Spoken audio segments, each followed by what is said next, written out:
سري وتعمل في الساحل.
فعلا إطلالتها تشبه اسمها زي البسمة، فستان تحسه من فساتين ديزني سبب جمال تصميمه. أصله فستان أبيض كب أكمام دانتيل طويلة، هو قصير تحت الركبة ومعمول من الستان السادة، ولابسة جزمة بيضة عليها دانتيل من الأكمام الفستان. كملت جمال إطلالتها بشعرها اللي كانت فرداه على ظهرها وعليه طوق أبيض رقيق قوي. أما عريسها فكان مطقم معاها ولابس بدلة بيج فاتحة لزوم الحب والذي منه، ما هي موضة بقى بيلبسوا زي بعض. الغريب بقى إن العروسة بسمة لبست كلبها تاج أحمر دانتيل وتصور معاه في سيشن الخطوبة. والمفاجأة إن حفلة الخطوبة كان ممنوع فيها الألوان الغامقة، وكل المعازيم كانوا لابسين ألوان فاتحة تناسب أجواء الخطوبة وكمان البحر. وظهر في الخطوبة بندق أخو العروسة لأول مرة بعد ما احتفل بفرحه الشهور اللي فاتت في أفخم الفنادق. بدأت الخطوبة من المغرب لحد الفجر وكلها رقص وغنى وتنطيط وزغاريط، والعروسة ما سابتش إيد خطيبها أبدا، وطول الحفلة وهم بيرقصوا بكل حب مع بعض. شكل في ما بينهم قصة حب كبيرة، واللي زود فرحتها أكتر وخلاها ترقص من قلبها هو إن أبوها عمل لها أغنية مخصوص وغناها لها بنفسه، وبعد ما خلصها طلع يجري عليها ويعيط ويبوس فيها.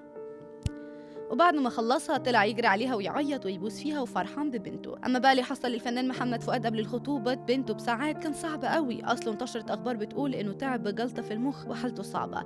طبعا الاخبار دي عملت ضجه كبيره بين اهل بيته، بس هو طلع وقال ده مش حقيقي، انا كويس. فعلا ظهر في الخطوبه زي الفل. في النهايه الف مبروك لبنت محمد فؤاد، وعقبال الليله الكبيره ان شاء الله.